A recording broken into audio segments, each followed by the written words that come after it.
Hey guys, Prepper Nurse 1 here. Just adjusting.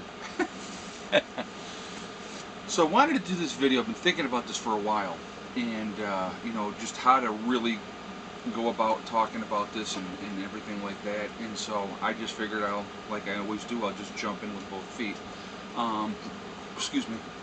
So I want to talk about living off grid and making that jump from doing what everybody else is doing to living off grid, and what it entails. Okay, so let me give you a little bit of a background first. I know we got a lot of newer subscribers that haven't seen my channel before and stuff like that, and are just coming on board.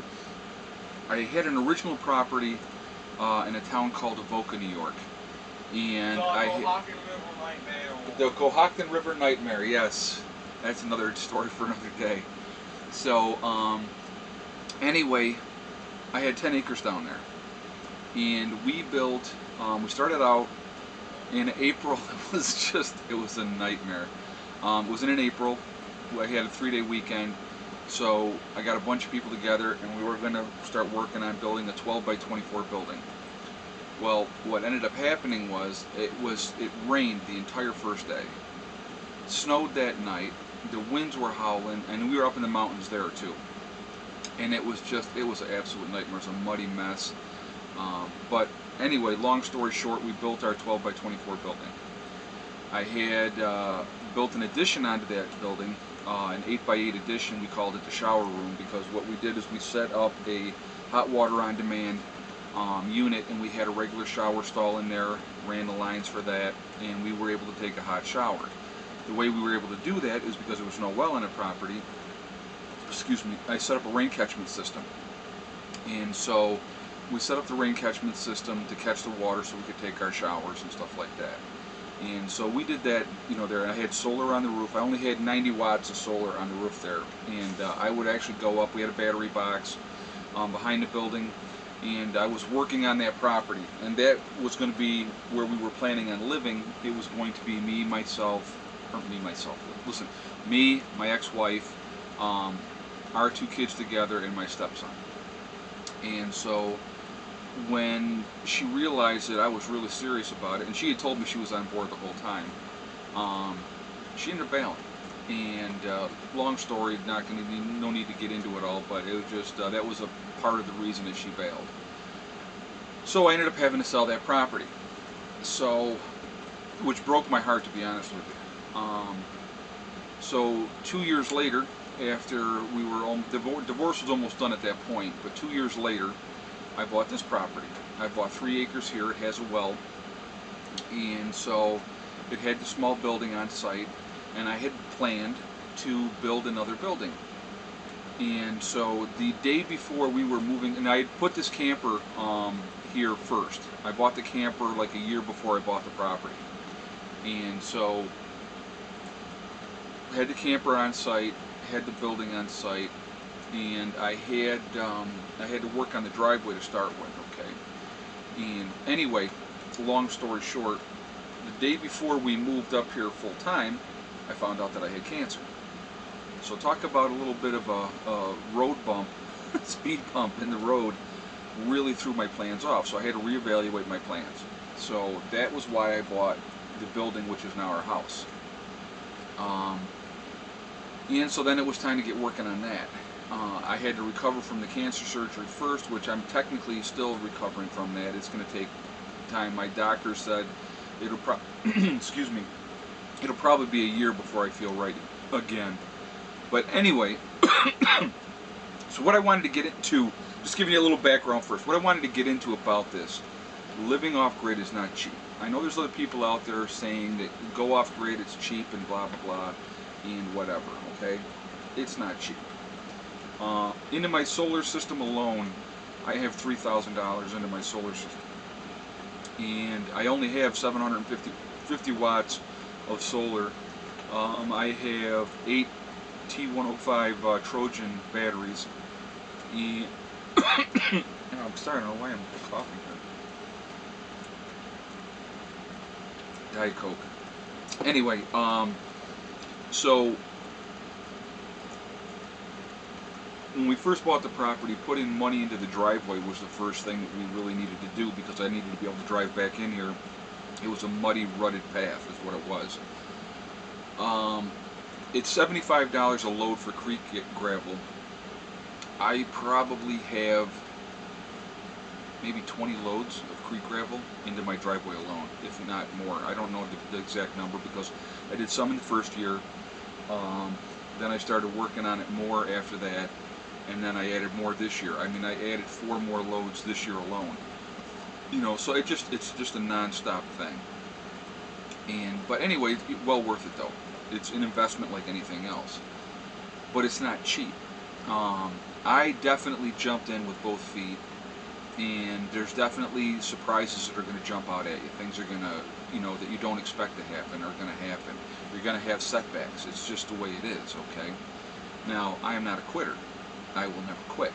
So I am not ever quitting off this year. I love living here. I love what we got going.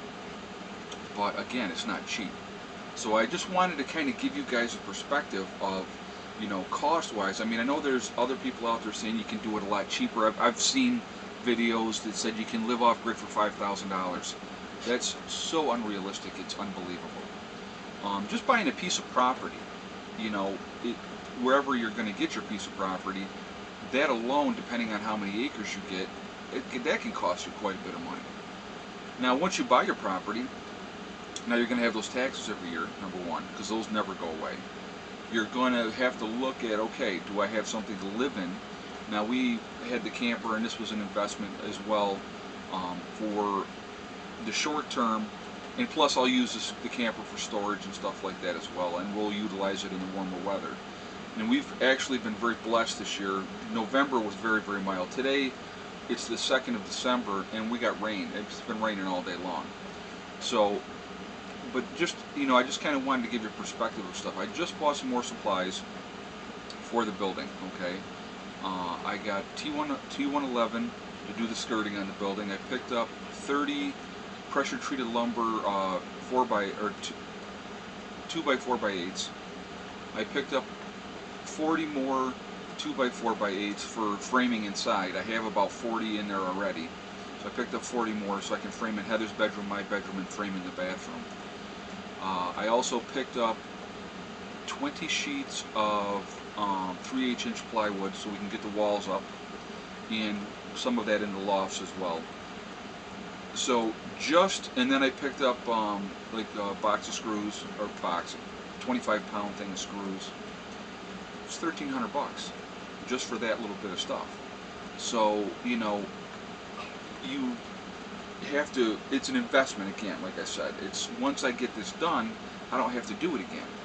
And I believe that you do it right the first time, so then you're not chasing your tail afterwards. So everything that I've done, I mean, it's cost a lot of money, you know, but it's also an investment that once, like with the electrical work, okay, the electrical work's done. I don't have to do anything else with the electrical work. I mean, I got to put up my 2 outside lights. I do have to do that.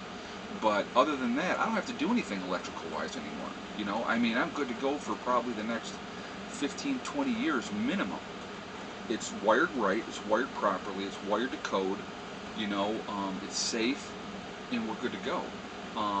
You know, I do plan on increasing my solar. Now, if I was in the south someplace and had 750 watts in my setup, I'd probably be in pretty decent shape. But I'm not, I'm in the northeast, where this time of year we don't get the sunshine. I mean, if I get 3-4 hours a day of decent sunlight, that's a lot. It's crazy, but it is what it is.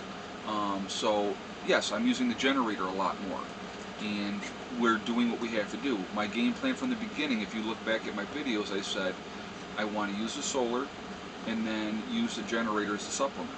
Okay, this winter we'll probably use the generator a lot. I'll be 100% honest with you. We will use the generator a lot, but my game plan is to increase my solar, to increase my battery bank, to upgrade to at least a 24-volt system.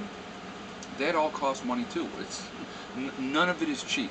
Okay, so before you guys jump off and say, yeah, I'm doing it, I'm going for it, you really need to sit down and crunch the numbers and what can I afford, unless you want to live, like, you know, in a place with no running water, with no anything, you know. I mean, you know, it's not easy. It's not an easy transition. I'll be 100% honest. We've had, you know, some rough patches through this, but I'm stubborn. Yeah, I'm stubborn. It's got to be the Dutch in me, because I am very stubborn and I don't quit and I don't give up. And I'm going to tell you what, I'm at peace here. I really, truly am. And everything that we get done, it makes me happier, because I know, like right now, I know no matter what, we have power. I have lights in the home. We have our wood stove in our home. We can stay warm. You know, those are like the biggest things right there. The rest of it will all come together. You know, talking about like my well. Okay, let's talk about the well for a second. Just I'm going on with cost again. And I'm not trying to like say, oh, look at me and pat me on the back. That's not what I'm doing. I'm just trying to give you guys an idea. Okay. So I had the well. So I had the plumber come in the first time. And I had the bulldozer guy come in, dig me out some lines, or I mean trenches. He had the plumber come in and put in the 2 dry hydrants for me. Okay, he had to run the piping and stuff like that in the 2 dry hydrants and put those in, and then Bill, the bulldozer guy, had to come in and backfill all the holes afterwards. That was $1,200 just to do that. Okay, that had nothing to do with putting the pump in the well and getting all that stuff done. So then I had the plumber come back, and actually it was the father of the guy that did the first work for me. He came in this year, and we dropped the pump in a well that I had to pick up that pump. If you look back at the videos, I got that off of Amazon. So we got the pump in a well, ran a wire over here, set up a tank so that I could have water for the camper. Now, you know, that wasn't cheap, you know, and it's just, all of it, it mounts up quick, real quick. So if you guys are going to do this, and if you want to live off-grid, you really have to have a game plan. You really got to have a game plan. I thought I was in pretty good shape, and it's a wake-up call. It really, really is. But, you know, I work a full-time job, and, you know, my expenses are now a lot less. You know, yes, I now have the expense of the building, but that's a 3-year expense. That's it, 3 years. And that building, which is now our home, is going to be completely paid for. That's a lot better than a 30-year mortgage, in my opinion. Okay, I'll probably end up paying, I think, with all the interest and everything, about $16,500 for the building. Again, it's an investment. Okay, looking at the big picture, you know, it's just. It's what you want to do. It's following your heart. It really is. If you really truly want to go off grid, have a game plan. Sit down, figure it out. Important things, okay? Real important things. Power and water are your 2 biggest things. You gotta have both. You gotta. I mean, if you don't have power and water, it's going to be miserable. Miserable. You know, you gotta have shelter. So you gotta have some place where you can be comfortable. Like with the camper, you know, I got the propane. You know, if I have to fill the propane tanks, I fill the propane tanks. So we can have heat, and we can be comfortable. And we have, you know, with the generator or the solar, I have power. Like right now, you probably can hear the generator running because it's a cloudy, wet, rainy day. I don't want to run the solar today.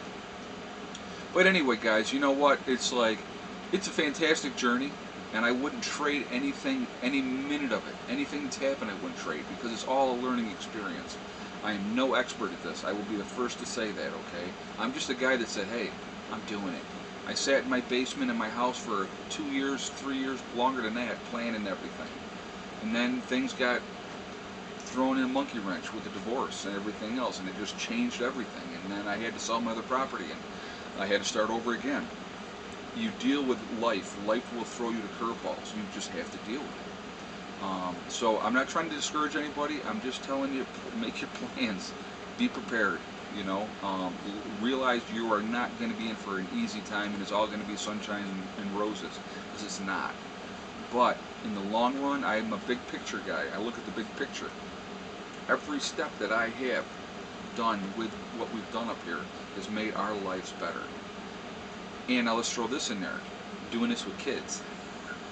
If it's just me, I'd probably still just stay in a camper. I wouldn't care. But it's not just me. It's my kids. So everything revolves around what I got to do for them as well. So It's a lot. It's a lot. But you know what? It's well worth it. And I remember when we first got up here, I told the kids, I told them right from day one, I said, listen, I'm going to tell you right now, the first 2 weeks up here are probably going to suck. And guess what? The first 2 weeks sucked up here. They really did. We had internet within 4 days. Okay, but we were just, I mean, we had, that other building was jam-packed with stuff. You couldn't even move in there. And then just trying to get everything squared away, it was insanity. The biggest step for us in the beginning, I'll be honest with you, was when we got our solar. We got the solar hooked up and we had that alternative power. Huge, huge, psychologically huge, and just, it was awesome. Over the winter when the weather turns to total crap and after I get the inside done as much as I can do, I'm going to work on upgrading my solar. That's the game plan. So, alright guys, listen, it's a long video now and I've been going on and on and on, but I don't want to discourage anybody. I really want to encourage people, but I want you to realize what you're getting into if you get into trying to live off-grid. It is not an easy transition. There's a lot that goes into it and it costs. It really, truly costs. So listen, I hope you all have a great day and I will talk to you later. Prepper Nurse 1 out for now.